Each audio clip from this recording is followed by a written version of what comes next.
రాష్ట్ర రాజధానిలో ఓటర్ల సంఖ్య భారీగా తగ్గింది. ప్రతి ముగ్గురి ఓట్లలో ఒకరి ఓటు గల్లంతైంది.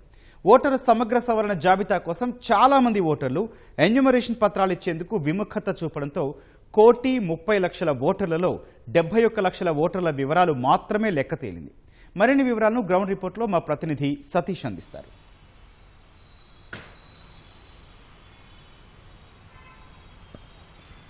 రైట్ గౌతమ్, ఓటర్ల అనాసక్తి, బిఎల్ఓల నిర్లక్ష్యం కారణంగా రాష్ట్ర రాజధానిలో భారీగా ఓట్ల సంఖ్య తగ్గిందనే చెప్పొచ్చు. భారత ఎన్నికల సంఘం ఎన్యూమరేషన్ పత్రాలు సమర్పించేందుకు 2 సార్లు గడువు ఇచ్చినా 2 సార్లు పొడిగించినప్పటికీ కూడా చాలామంది నగరంలో ఉన్నటువంటి ఓటర్లు తమ సొంత గ్రామాలకే మొగ్గు చూపడంతో రాష్ట్ర రాజధానిలో ఉన్నటువంటి క్యూర్ పరిధిలోని 28 నియోజకవర్గాల్లో ఆశించిన స్థాయిలో ఓటర్ల నమోదు కాలేదు. కేవలం 59% మంది మాత్రమే ఓటర్లు రాజధానిలో తమ ఓటు హక్కును నమోదు చేసుకునేందుకు ముందుకు వచ్చారు. మిగతా 43 లక్షల ఓట్లు రద్దయ్యే జాబితాలో చేరినట్లుగా అధికారిక గణాంకాలు వెల్లడించడం జరుగుతుంది. ప్రస్తుతం మనం చూసినట్లయితే రాష్ట్ర రాజధానిలో 1,14,00,000 మంది ఓటర్లు ఉన్నారు. అందులో ఎన్యూమరేషన్ ప్రక్రియ పూర్తయి ప్రస్తుతం జాబితా అధికారులు వెల్లడించినటువంటి వివరాల ప్రకారం కేవలం 71 లక్షల మంది ఓట్ల లెక్కింపు మాత్రమే, ఎవరైతే ఓటర్లు ఉన్నారో వాళ్ళ లెక్క మాత్రమే తేలింది. ఇంకా 43 లక్షల మంది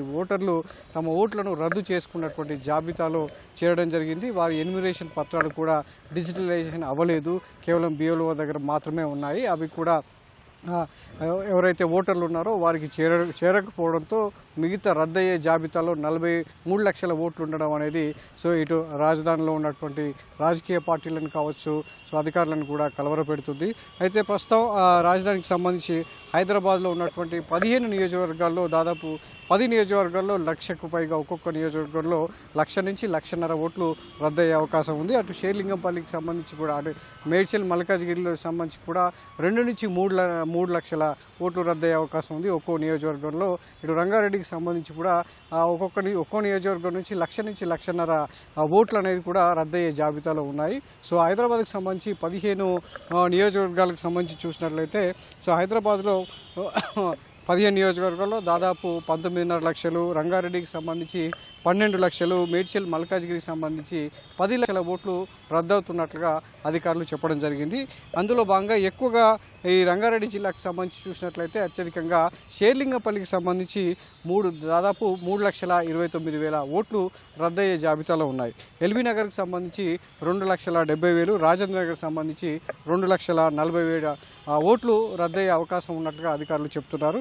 మేడ్చల్కు మల్కాజ్గిరి జిల్లాకు సంబంధించి చూసినట్లయితే కుత్బుల్లాపూర్ నియోజకవర్గంలో 2,77,000 ఓట్లు, ఉప్పల్ నియోజకవర్గంలో 2,18,000 ఓట్లు, మేడ్చల్లో 2,13,000 ఓట్లు రద్దు కానున్నట్లుగా, గల్లంతు కానున్నట్లుగా తెలుస్తుంది. అదేవిధంగా హైదరాబాద్కు సంబంధించి అత్యధికంగా 15 నియోజకవర్గాల్లో చూసినట్లయితే చాలా తక్కువ మొత్తంలోనే ఎన్యూమరేషన్ పత్రాలు అందడంతో మిగతా సంబంధించినటువంటి జాబితా కూడా అధికారులకు అందకపోవడం అనేది ఓట్ల సంఖ్య భారీగా తగ్గే అవకాశం ఉన్నట్లుగా చెబుతుంది. అందులో భాగంగా అత్యధికంగా జూబ్లీహిల్స్ నియోజకవర్గానికి సంబంధించి చూసినట్లయితే ఇక్కడ 1,79,000 ఓట్లు రద్దు కానున్నాయి.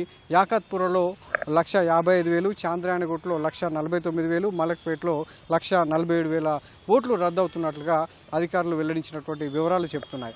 అయితే ఈ నెల ఇప్పుడు ఆగస్టు 17న తొలి ప్రాథమిక ముసాయిదా విడుదలవుతున్నటువంటి దృష్ట్యా ఎవరైతే ఓటర్లు ఇంకా తమ పేర్లు కావచ్చు, లేదంటే ఇబ్బందికరమైనటువంటి సమస్యలు ఏవైనా ఉన్నాయా వాటిని సవాల్ చేసుకోవచ్చు. అధికారులు ఇచ్చేటువంటి నోటీసులకు రిప్లై ఇచ్చినట్లయితే తుది జాబితాలో వాళ్ళ పేర్లు ఉంటాయని కూడా అధికారులు ఇప్పటికే ప్రకటించడం జరిగింది. అయినప్పటికీ కూడా చాలామంది ఓటర్లు, నగరంలో ఉన్నటువంటి చాలామంది ఇతర రాష్ట్రాల్లో నుంచి కావచ్చు, తెలంగాణ జిల్లాల్లో ఉన్నటువంటి ఓటర్లంతా కూడా తమ సొంత గ్రామాలకే ప్రాధాన్యత ఇస్తూ హైదరాబాద్ నగరంలో ఓట్లను రద్దు చేసుకోవడంతో ఈ సంఖ్య అనేది కనబడుతున్నట్లుగా అధికారులు చెప్తున్నారు.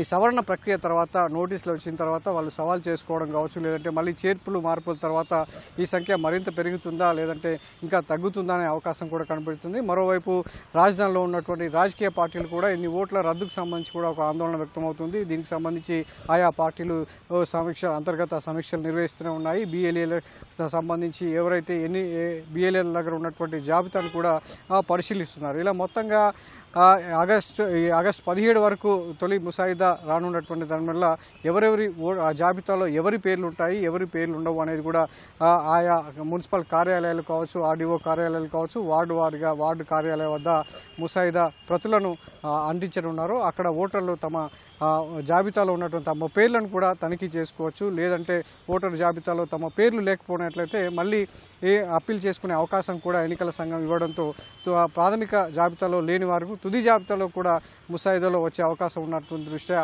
ఈ ఓటర్లంతా కూడా మరింత అప్రమత్తంగా ఉండాలని ఆయా పార్టీలకు సంబంధించినటువంటి BLAలకు ఇప్పటికే పార్టీలకు సంబంధించినటువంటి అధినాయకత్వం అంతా కూడా ఆదేశాలు జారీ చేసింది. మరి మొత్తంగా రాజధానికి సంబంధించి ఓట్ల తగ్గింపు అనేది ఎలాంటి ప్రభావం చూపించబోతుంది, స్వల్ప మెజారిటీతో గెలిచేటువంటి నాయకులకు ఇలాంటి ఓట్ల రద్దు అనేది వచ్చే ఎన్నికల్లో ఎలాంటి ఫలితాలను చూడబోతుంది అనేది కూడా ఆసక్తికరంగా మారింది. గౌతమ్.